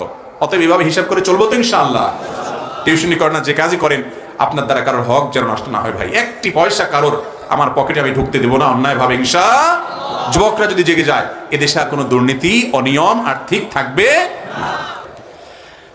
এরপরে প্রশ্ন হলো, ঢিলা কুলুপ ছাড়া পানি দিয়ে সম্পূর্ণ পবিত্রতা অর্জন করা সম্ভব কিনা? পেশাবের পরে যদি কেউ ভালো করে পানি দিয়ে পবিত্রতা অর্জন করে এবং তার পেশাবের ধারা বন্ধ হয়ে যায়, পবিত্রতা হতে পারে। ঢিলা কুলুপ ব্যবহার করা ছাড়া পানি দিলে আর পবিত্রতা হবে না, অপূর্ণাঙ্গ থেকে যাবে এমন কোনো কথা নেই। তবে নবী করিম সাল্লাল্লাহু আলাইহি ওয়াসাল্লাম পেশাবের পর পানি এবং কুলুপ দুইটাই ব্যবহার করেছেন, এরকম বিভিন্ন বর্ণনা দ্বারা এটি প্রমাণিত এবং সুন্নাহ। আমার ছেলে নেশাখোর, মা বাবার কথা শুনে না, আমি কি করতে পারি এবং ওর জন্য কিছু নসিহত করবেন দয়া করে। ছেলে নেশাখোর, সে বাবা মার কথা শুনে না, এখন এই টাইমে কি করবেন? আপনি একটা তাবিজ নিয়ে নিয়েন কোনো হুজুরের কাছ থেকে, তাইলেই একেবারে রাতারাতি পরিবর্তন হয়ে যাবে। কি বলেন? এই কথাটা দুঃখ করে বললাম যে অনেক বাবা মা আছে, ছেলে মেয়ে তাদের যখন পরিণত বয়স হয় তখন যা করা দরকার তা করে না, যখন সর্বনাশ হয়ে যায় এবারে এসে কান্দে, হুজুর পানি পড়া দেন। এখন কি আর পানি পড়ার কাজ? এখন তো মগুর পড়া লাগবে। এখন হুজুরের কাছ থেকে কি পড়া নিতে হবে? মগুর পড়া নিতে হবে। সময় মতো সাবধান হবেন। বাচ্চাদেরকে ছোটবেলা থেকে আল্লাহর সাথে পরিচয় করাবেন। কোন ছেলে মেয়ের সাথে উঠা বসা করে খেয়াল করবেন, আজে বাজে পোলাপানের সাথে চলে কিনা, তাহলে খারাপ হয়ে যাবে। এরপরে বাজে পথে চলে যাওয়ার পরে তাদেরকে সুপথে আনা বড় কঠিন। এই জন্য তাদেরকে দিনদার মানুষ হিসেবে গড়ে তোলার জন্য নিজেরাও ভালো হবেন, ভালো পরিবেশ দিবেন। আর যদি পরে এরকম বকে যায়, আপনার সব হারায় ফেলছেন তা না, আল্লাহ তাআলা সব কিছু করতে সক্ষম। আল্লাহর কাছে দোয়া করবেন, চোখের পানি ফেলে বাবা হিসাবে, বাবার দোয়া, মায়ের দোয়া সন্তানের জন্য কবুল হয়। আল্লাহ আমার ছেলেটাকে মানুষ করেন, হেদায়েত করেন। এছাড়া বাকি যা করণীয় আছে সেগুলো করবেন ইনশাআল্লাহ। আশা করা যায় আল্লাহ তাকে হেদায়েত দিবেন। মাহফিলে ওয়াজের ভিডিও করে, এটি একটি ভালো কাজ, কিন্তু দুঃখের বিষয় আজকের মাহফিলে একজন ইউটিউবার মাগরিব এশার নামাজও পড়ে নাই। ইসলাম প্রচার করে নামাজ না পড়লে কিয়ামতে মাপ পাবে কিনা? আহমদুল্লাহ ভাই, আশা করছি আপনি সঠিক উত্তর দিবেন। এই ইউটিউবার ভাইদের মধ্যে একটু কম করেন না লোক আছে? আমার পরিচিত যারা আছে, যারা বিভিন্ন চ্যানেলের ভাইরা আছে, এরা তো আলহামদুলিল্লাহ নামাজি। এই যে ভাই মাশাআল্লাহ, কালকেও সিলেটে দেখছি, আগের দিন টাঙ্গাইল দেখছি, তো নামাজি মানুষ মাশাআল্লাহ। এরকম বেনামাজিও আজ রেকর্ড করতে আসে। আস্তাগফিরুল্লাহ। তোমরা ইউটিউবার ভাইরা যারা আছে, তোমাদের কাছে আমার আবেদন যে এরকম বেনামাজি কোনোটা থাকলে অন্তত আমার কাছে ধরাই দিবা, ওইটারে মার ছাড়া আমি করবো ইনশাআল্লাহ। তোমরা রেকর্ড করো, সব করো ভাই, অ্যাডসেন্স করে পয়সা কামাই করো। আমরা মাসালা বলার মালিক, মাসালা বলছি, তুমি আল্লাহর সাথে বুঝে বেড়াও, কিন্তু তাই বলে নামাজ পড়বা না মাঠে বসে, এটা তো মেনে নেওয়া যায় না, এটা তো কোনোভাবে মেনে নেওয়া যায় না। আমি এই জন্য প্রায় বলি, এরা তো এসব জিনিস দিবে না ইউটিউবে, তাও বলি যে যেই ধরা হুজুরদের পরে সবচেয়ে বড় ধরা দুনিয়াতে, যদি আল্লাহর কাছে আখিরাতে যদি কারো পাকড়াও হয় শক্ত করে, তো এদের হবে। কারণ এরা যত ওয়াজ শুনছে, আপনারা এত ওয়াজ একবার রেকর্ডের সময় শুনছে, আবার এডিটিং এর সময় শুনবে, আবার নেটে ছাড়ার পরে শুনবে, এত শোনা, কিন্তু এরপরে যদি নামাজ না পড়ে, তো এটা তো খাতামাল্লাহু আলা কুলুবিহিম, লক্ষণ খারাপ। ভাইরা আমার, হাসির কথা না, শুধু ইউটিউবার ভাইদেরকে বলছি না, আপনাদেরকেও বলছি। কিছু লোক আছে তারা জাহান্নামী, তাদের একটা মার্কা আছে, বলবো? আল্লাহ তাআলা কোরআনে কারিমে বলেছেন, লাকাদ যারা'না লিজাহান্নামা কাসীরাম মিনাল জিন্নি ওয়াল ইনস লাহুম কুলুবুন লা ইয়াফকাহুনা বিহা ওয়া লাহুম আযানুন লা ইয়াসমাউনা বিহা। কিছু লোক আছে জিন এবং মানুষের মধ্যে, আল্লাহ বলেছেন আমি তাদেরকে জাহান্নামের জন্যই সৃষ্টি করেছি, জন্মই সৃষ্টি জাহান্নামের জন্য। কারা সে কপাল পোড়া? মার্কা কি? লাহুম কুলুবুন লা ইয়াফকাহুনা বিহা, তাদের অন্তর আছে, অন্তর দিয়ে বুঝে না। এত আল্লাহর ভয় দেওয়া হয়, এত সতর্ক জাহান্নামের ব্যাপারে, এত কোরআনের আয়াত, এত হাদিস, এরপর অন্তরটা কাঁপে না, পরিবর্তন করে না। ওয়ালাহুম আযানুন লা ইয়াসমাউনা বিহা, কান দিয়া শুনে কিন্তু ভিতরে ঢুকে না। ওয়ালাহুম আয়ুনুন লা ইউবসিরুনা বিহা, চোখ দিয়া দেখে, চোখের সামনে কত কিছু, কিন্তু শিক্ষা গ্রহণ করে না। অর্থাৎ ওয়াজ শুনে কিন্তু পরিবর্তন হয় না, যেই সে, কোনো লাভ নাই। আল্লাহ তাআলা তাদের সম্পর্কে বলেছেন উলাইকা কাল আনআম, এই মানুষগুলোর দৃষ্টান্ত হলো চতুষ্পদ জন্তুর মতো। চতুষ্পদ জন্তু, তারাই আপনি কি বললেন কি না বললেন তার কিছু আসা যায় না, কান ঝাড়া দিয়ে শেষ। বালহুম আদাল, বরং তার চেয়ে তারা গুমরাহ। কোরআন হাদিস জেনে বুঝে পড়ে শুনে আলেমরা যদি সেটার উপর আমল না করে, নিজে বদামল হয়, এটা যেরকম ডেঞ্জারাস, জাহান্নাম উদ্বোধন করা হবে। যে তিন শ্রেণী মানুষ, দিয়ে তাদের মধ্যে এক শ্রেণী মানুষ যে নিজে ওয়াজ করে দুনিয়ার উদ্দেশ্যে, ধান্দায় নসিহত করে, দুনিয়ার ধান্দা। এই জন্য বললাম আলেমদের যে রিস্ক, এরপরে ইউটিউবার ভাইদের অবস্থা রিস্কের জায়গা থেকে, তারপরে যে তারা এত শুনে তারপরে যদি আমল না করে। এই জন্য ইউটিউবার ভাইরা যারা তোমরা রেকর্ড করো, করজোড় করে বলি, আল্লাহর ওয়াস্তে ওয়াজটা নিজেরা তোমরা নিজেদের ভিতরে আগে ঢুকাও, নিজেকে পরিবর্তন করো। হাজার হাজার ঢালাই কামাই করো, ডলার কামাই করো অ্যাডসেন্স করে, এটা যদি হয় তো ভালো, না হলেও নাই। ভালো বলছি যদি হালাল পদ্ধতিতে হয়, হারাম হলে হারাম, নাজায়েজ হলে নাজায়েজ, কিন্তু সেটা দুনিয়াবী বিষয়। বাট যদি এখান থেকে তোমার জীবনটা একটু পরিবর্তন করতে পারো, তো এই তোমার সবচেয়ে বড় ব্যবসা হয়ে গেল ইনশাআল্লাহ। ইউটিউবার ভাইরা নামাজ পড়বো তো ইনশাআল্লাহ। অনেকে হয়তো পেশাগত কারণে আসো, চাকরির জন্য আসো, কন্টেন্ট বিক্রি করতে হবে আসো, পেটের দায়ে আসো, বা তুমি হয়তো অন্য কোনো উদ্দেশ্যে আসো, কিন্তু ভাই নামাজ ছাড়বে না। মুসলমান নামাজ ছাড়তে পারে না।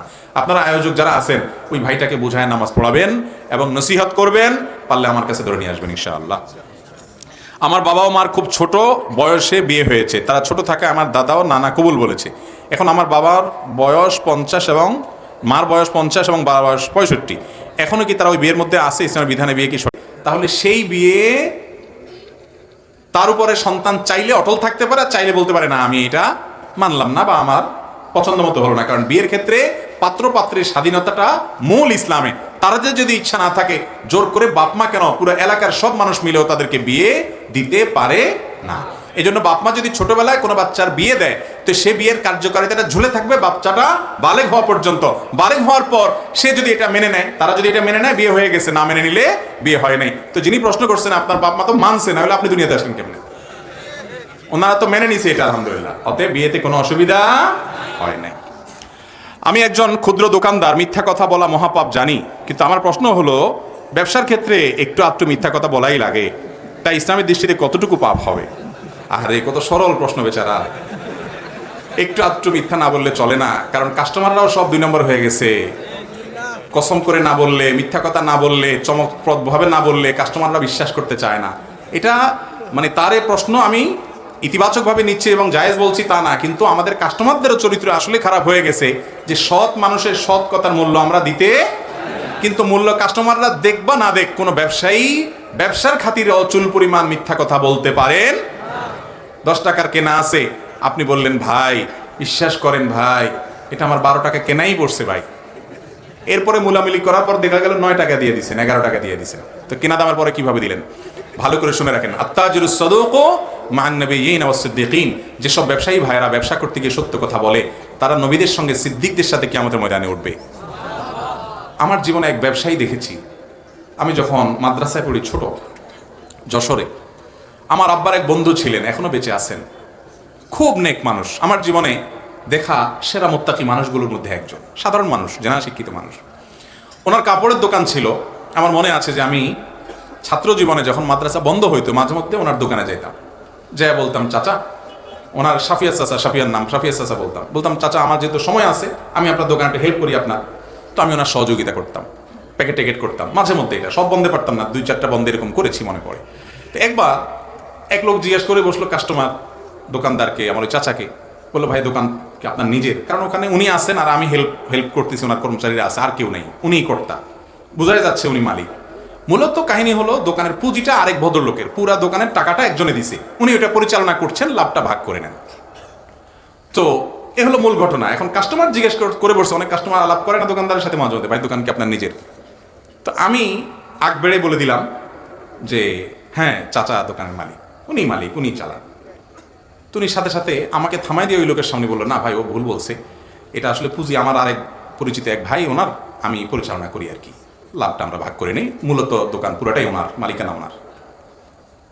এরপর লোকটা চলে গেল কাস্টমার। আমি ধরলাম চাচারে, বললাম চাচা আমি কি এমন ভুল করলাম যে লোকটার সামনে আপনি আমার এরকম শরম দিলেন?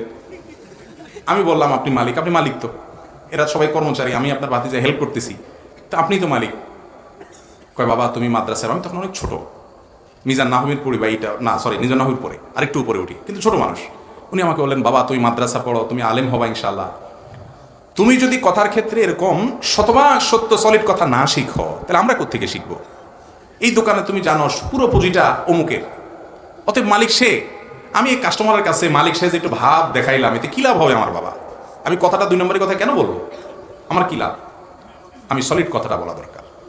সেই ঘটনা আমার অন্তরে রেখাপাত করে দিয়েছে যে একটা মানুষ দোকানদারি করতে গিয়ে কতটা সত্য কথা বলতে হয় তার শিক্ষা তিনি দেখা দিয়েছে।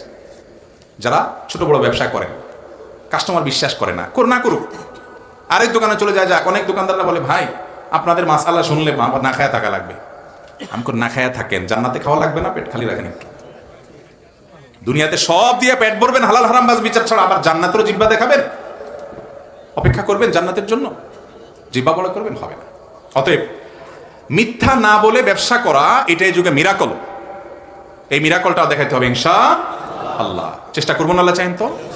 আপনি সততার উপরে টিকে থাকেন, দক্ষতা দেখান, স্মার্টনেস দেখান, কাস্টমারকে আস্থা আনার চেষ্টা করেন যে ভাই আমি সত্য বলি।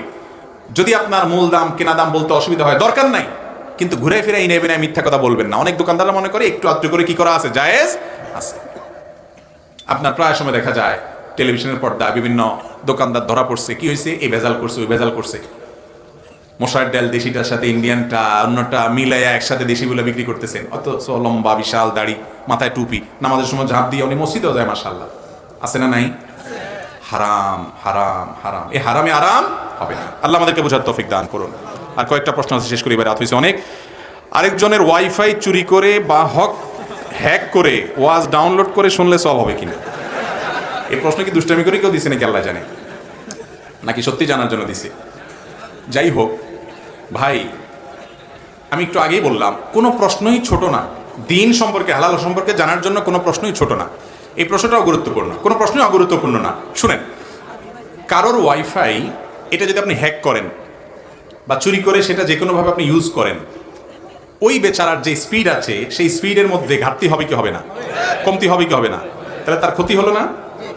জিনিসটা তার, এটার বিলটা সে দিচ্ছে, আপনি আলগা খাইতেছেন যায় সেখানে, আপনি আলগা খাইতে যাইয়া তার স্পিড কমায়া তার ক্ষতি করতেছেন, চুরি করতেছেন। এটাও চুরি, এটাও না যায়, এটাও গুনাহ। এটা করতে পারেন না আপনি।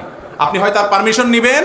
হ্যাঁ, কিছু কিছু ওয়াইফাই আছে ওপেন, এয়ারপোর্টের বিভিন্ন জায়গার পাবলিক প্লেসের অনেক ওয়াইফাই আছে, বা অনেকে ব্যক্তিগত ওয়াইফাই ওপেন রাখছে যে কারো যদি লাগে লাগাবে, তার অসুবিধা নেই, ভিন্ন কথা।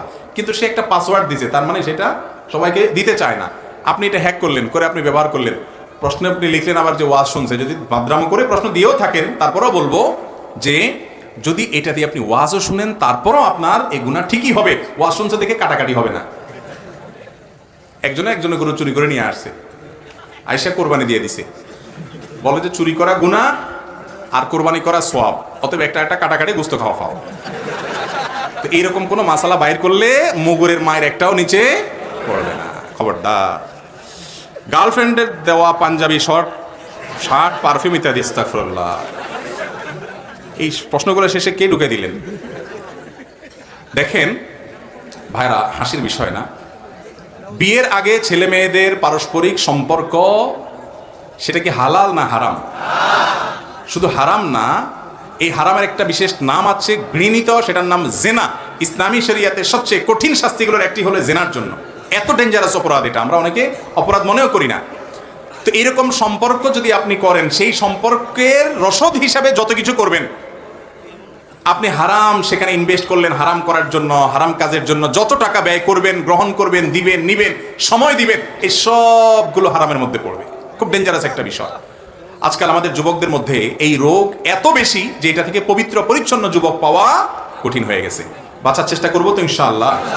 আল্লাহ তাআলা আমাদের যুবক ভাইদেরকে হারাম থেকে বেঁচে থাকার তৌফিক দান করুন। যুবকরা সিরিয়াসনেস আনতে হবে এক্ষেত্রে, যে আমার চরিত্রের মধ্যে কোন প্রকার কালিমা আমি লিপন করতে দেব না। ইতিপূর্ব হয়ে গেল, আমি তওবা করে ফিরে আসবো। আল্লাহর জন্য ভালোবাসা এবং আল্লাহর জন্য ত্যাগ, এর আপনার স্বাক্ষর এই জায়গাটাতে রাখতে হবে যে আমি কাউকে ত্যাগ করবো কার জন্য? আল্লাহর জন্য। অতএব হারামকে না বলবো তো ইনশাআল্লাহ। বৈধ ভালোবাসার সময় আসবে, বৈধ বউ ঘরে আসবে, তখন ভালোবাসা উজাড় করে দিবেন। আগে ভাগে অজাগায় কুজাগায় ভালোবাসা দিলে পরে তখন পুঁজিতে টান পড়বে, পুঁজিতে টান পড়বে তখন। এটা সফট ড্রিঙ্কসের মতো, খুলে ফেলছেন, ঢেলে ফেলছেন, ব্যবহার করছেন, একটু আত্রু খাইছেন, কমাই ফেলছেন, বারবার ইউজ হয়ে গেছে, ঝাঁজ কমে গেছে, এবার আর পরে আগের ঝাঁজ খুঁজে পাবেন। অতএব যদি নিজের সময় মতো বৈধ স্ত্রীর সাথে বৈধ ভালোবাসা থাকুক এটা চান, তাহলে এই আকাম কুকাম করা, ডাইনে বামে মুখ বালানি, হারাম পথে যাওয়া ছেড়ে দেন, সোজা হয়ে যায়। ঠিক বলার লোকের অভাব নাই, কিন্তু এই হারাম সম্পর্ক ছিন্ন করবেন যারা নিয়ত করছেন, হাত তোলেন। অর্ধেক উঠে অর্ধেক নামে, ভয়ে ভয়ে যে বাপ চাচাকে কোন দিক থেকে তাকায়, দরকার নাই, দরকার নাই হাত তোলার, মনে মনে নিয়ত করেন ইনশাআল্লাহ, ঠিক আছে না? আমাদের এক স্যার আছে যে বলে কোরআনের হরফ পড়লে কোনো নেকি নাই। কোন স্যার আছে যে স্যার বলেন কোরআনের হরফ পড়লে কোনো নেকি নাই? এই স্যারের প্রতি সম্পূর্ণ শ্রদ্ধা রেখে বলছি, তিনি যেটা মনে করছেন সেটি বিভ্রান্তি, ভুল, তিনি সরাসর গলতের মধ্যে আছেন। কারণ কোরআন আল্লাহ তাআলার এমন এক মহাগ্রন্থ যেটার উচ্চারণ মুখে করলেও সওয়াব হয়, শুনলেও সওয়াব হয়, কোরআনের সাথে কোনোভাবে সম্পৃক্ত হলেও সওয়াব হয়, এবং সওয়াব থেকে খালি নেই, যদি কেউ কোরআন না বুঝে পড়ে তারপরে সে সওয়াব পাবে। কারণ নবীজি সাল্লাল্লাহু আলাইহি সাল্লাম বলেছেন আলিফ লাম মিম, এই তিনটা অক্ষর, এই তিনটা অক্ষরের জন্য 10টি করে নেকি পাওয়া যাবে। তিনি বলছেন আলিফ লাম মিম তিনটা মিলে এক অক্ষর বলছি না, প্রত্যেকটাকে আলাদা আলাদা করে দেখাইছেন তিনি, প্রত্যেকটা কারণে সওয়াব হবে। অথচ আলিফ লাম মিমের অর্থ কি আজও পর্যন্ত চূড়ান্তভাবে উলামায়ে কেরাম পৃথিবীর সবাই একসাথে ঘোষণা দিতে, তাহলে যেটার অর্থ হুরুফে মুকাত্তাআত, অর্থ আল্লাহু আ'লাম বিমুরাদিহি বিযালিক, আল্লাহ তাআলা ছাড়া যেটার মূল অর্থ কেউ উদ্ধার করতে পারেন না, মুফাসসিরিনে কেরাম নানান গবেষণা তারা জানিয়েছেন, মাত্র সেটা পড়লে পর্যন্ত নবীজি বলেছেন সওয়াব হবে। আপনার স্যার যদি বলে যে সওয়াব হবে না, তাহলে আপনার স্যার এক লাইন বেশি বুঝছেন। তবে অবশ্যই কোরআন শুধুমাত্র সওয়াব আহরণ করবেন, বুঝে হোক না বুঝে হোক পড়ে, এটার জন্য না, না বুঝেও কোরআন তেলাওয়াত করবেন ধীরে ধীরে সুন্দরভাবে বিশুদ্ধতার সাথে, এটা এক মুআজিজা, মিরাকল, এর মাধ্যমেও আপনার মধ্যে প্রভাব আসবে এবং সওয়াব পাবেন। তবে কোরআনের মূল উদ্দেশ্য হলো এটা হুদাল লিন্নাস, মানুষকে পথ দেখাইতে আসে। অতএব কোরআন বুঝে বুঝে আমরা আমল করব, অর্থ ব্যাখ্যা উলামাদের মাধ্যমে জানার বোঝার চেষ্টা করব ইনশাআল্লাহ। এরপরে প্রশ্ন হলো, আমার একটি প্রশ্ন, যে মানুষকে যে শয়তান ধোঁকা দেয়, মানুষকে তো শয়তান ধোঁকা দেয়, কিন্তু আল্লাহ যখন আদম আলাইহিস সালামকে সিজদা দেওয়ার জন্য ফেরেশতাদেরকে বললেন, তখন ইবলিস সিজদা দেয়নি, তাহলে ইবলিসকে কোন শয়তান ধোঁকা দিয়েছিল? দেখেন, আমি জানি না এসব কি ইচ্ছাকৃত আপনাদের এখানে এসব খোঁচাখুচি প্রশ্ন করছে কিনা, কয়েকটা প্রশ্ন দেখি এরকম, জানার জন্য হতে পারে, আল্লাহু আ'লাম। দেখেন, খারাপ কাজ করে সব শয়তানের দোষে করে তা না, মানুষের নিজের মনও মানুষকে অনেক সময় খারাপ কাজের দিকে, আল্লাহ কোরআনে বলেছেন ইন্নান নাফসা লাআম্মারাতুম বিসসু, মানুষের প্রবৃত্তিও মানুষকে খারাপ কাজের নির্দেশ দেয়। সব সময় শয়তানেই আমার সব করায়, আমার কোনো দোষ নাই, তাহলে তো শয়তান একা জাহান্নামে যেত, আপনি যাইতেন না। অতএব ব্যক্তি নিজের দোষেও খারাপের দিকে যায়, প্রবৃত্তিও মানুষ কোনো সময় খারাপ দিকে টানে। অতএব শয়তান না থাকলে, শয়তান আপনার অনুপস্থিত থাকলে সেখানে আর কোনো খারাপ কাজ হবে না, এমন কোনো কথা নাই। কারণ মানুষের প্রবৃত্তি অনেক সময় মানুষের খারাপ কাজের দিকে প্ররোচিত করে। ভেতরের শত্রু হলো নিজের প্রবৃত্তি, কুপ্রবৃত্তি, আর বাইরের শত্রু হলো শয়তান। অনেক সময় ভেতরের শত্রুই ধ্বংস করে দেয়, বাইরের শত্রু লাগেও না, অনেক সময় দুইটা যোগ সাজসে মানুষ ধ্বংস হয়। অনেকে নামাজ পড়ার সময় দৌড়ে এসে রুকুর সময় এক তাকবীর দিয়ে রুকুতে চলে যায়।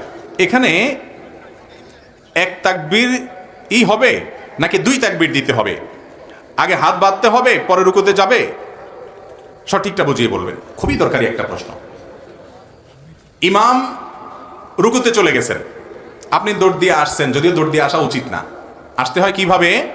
ফামশু আলাইকুম বিসাকিনা, নবীজি বলেছেন জামাত দাঁড়ায় গেলে তোমরা হাঁটো এমন ভাবে যেন ধীরস্থিরতার সাথে হাঁটো, তোমরা ধীরস্থিরভাবে হাঁটো, তো হুলস্থুল করবেন না, ধীরস্থিরতার ভাবে আসবেন। ফামা আদরাকতুম ফাসাল্লু ওয়া মা ফাতাকুম ফাতিমু, এরপরে যতটুকু পান সালাত আদায় করবেন, যেটা ছুটে যাবে সেটা পরে পড়বেন। এখন প্রশ্ন হলো, রুকুতে ইমামকে পাইছেন, আপনি আসছেন, এখন আপনি তো তাড়াহুড়া করতেছেন, ইমাম রুকুতে উঠে গেলে তো শেষের রাকাতটা আবার পড়া লাগবে, ভেজাল, তাই না? ওই ভেজাল থেকে বাঁচার জন্য মূলত হুলস্থুলটা হয়। যাই হোক, তো আপনি এসে যদি ইমামকে, বা আপনি রুকু ধরার নিয়ত করছেন, ভালো নিয়তি আছে ধরেন, তো আপনি সেক্ষেত্রে কি করবেন? তাকবীর কয়টা দিবেন? উত্তর হলো তাকবীর এখানে 2টা, এক হলো তাকবীরে তাহরিমা আল্লাহু আকবার, আর একটা হলো রুকুর তাকবীর, 2টা তাকবীর। তাকবীরে তাহরিমা যেটা, এটা দাঁড়ানো অবস্থায় দিতে হবে, না দিলে নামাজ হবে না। অনেক লোক আছেন এটা খেয়াল করেন না। আপনি আল্লাহু আকবার দাঁড়ানো অবস্থায় বলে এরপরে আপনি রুকুতে যান, তাকবীর যদি 2টা না দিয়ে একটাও দেন, নামাজ হয়ে যাবে। কারণ দ্বিতীয় তাকবীর যেটা রুকুতে যাওয়ার সময় দিচ্ছেন, এটা ফরজ না, ওয়াজিব না। বুঝতে পেরেছেন কথা? ওইটা যদি ছুটেও যায় নামাজ হয়ে যাবে, কিন্তু প্রথম তাকবীরটা দাঁড়ায়া দিতে হবে, সেটা কি ওয়াজিব, ফরজ। তাকবীরে তাহরিমা ফরজ। অতএব আল্লাহু আকবার এটা বলে এরপর আপনি রুকুতে চলে যান। দ্বিতীয় তাকবীর যদি নাও দেন রুকুর তাকবীর, নামাজ হয়ে যাবে। কিন্তু সুন্নাহ হলো আল্লাহু আকবার বলে তাকবীরে তাহরিমা বাঁধেন, এরপর আল্লাহু আকবার বলে রুকুতে যান। হাত যদি নাও বাঁধেন অসুবিধা নেই। এখানে বুঝেন, একটা হলো দাঁড়ানো অবস্থা আল্লাহু আকবার বলা, এটা হলো ফরজ, আবশ্যক, এটা করতে হবে। হাত বাঁধাটা জরুরি না। আপনি আসছেন, আয়সা দাঁড়ায় আল্লাহু আকবার বলছেন, এরপরে রুকুতে গেছেন আবার তাকবীর দিয়ে, হাত বাঁধেন নাই, নামাজ হয়ে যাবে। কথা কি বুঝাতে পারছি? আর যেহেতু ইমাম রুকুতে আছে, হাত আপনি আল্লাহু আকবার রুকুতে চলে যান, হাত বাঁধলেন না, কিন্তু আপনাকে তাকবীর দাঁড়ানো অবস্থায় দিতে হবে। অনেকে আসার পর রুকুতে যেতে যেতে তাকবীর বলে তারপরে নামাজে যোগ দেয়, নামাজ হবে না। কথা কি বুঝাতে পারছি? আল্লাহু আকবার বলা শুরু করছে কখন যাইয়া? রুকুতে যেতে যেতে, মানে রুকুর দিকে বেশি ঝোঁক, হ্যাঁ দাঁড়ার দিকে বেশি আছে, আপনি মুভ করতে করতে রুকুর দিকে যাচ্ছেন, তখন তাকবীর দিয়েছেন, বেশিরভাগ দাঁড়ানোর দিকেই আছেন, তাহলে নামাজ হয়ে যাবে ইনশাআল্লাহ। আর বেশিরভাগ যদি রুকুর দিকে চলে গেছেন তখন তাকবীর বলেন, তাহলে নামাজ হবে। আমি কি বুঝাতে পারছি বিষয়টা? খুব সূক্ষ্ম একটা পার্থক্য। ইমামকে রুকুতে পাচ্ছেন, আপনি হাঁটতে হাঁটতেও যদি আল্লাহু আকবার বলে নামাজ হয়ে যাবে, তাকবীরে তাহরিমার নিয়ত করে, এটা প্রথম তাকবীর যেটা ফরজ। কিন্তু রুকুতে অর্ধেকের বেশি চলে গেছেন, রুকুর দিকে ঝুঁকে গিয়ে এরপর আল্লাহু আকবার বলতেছেন, নামাজ হবে না। তাড়াহুড়া করতে গিয়ে আমাদের অনেক ভাই ভুল করেন। অতএব তাকবীরে তাহরিমা দাঁড়ানো অবস্থায় দিয়ে দিবেন, প্রয়োজনে মুভ করতে করতে দিবেন, যাতে দাঁড়ানো অবস্থা আল্লাহু আকবার বলা হয়ে যায়। এরপর রুকুতে চলে যান, তাও ভালো, দেরি করেন না। কিন্তু রুকুতে গিয়ে বা রুকুর দিকে বেশিরভাগ ঝুঁকে তাকবীর দিবেন, আর তার আগে তাকবীর দিবেন না, এমনটা যেন না হয়। আল্লাহ তাআলা আমরা যা শুনলাম, জানলাম, বুঝলাম, এগুলোর যে আমল করার তৌফিক দান করুন। জাযাকুমুল্লাহু খাইরান।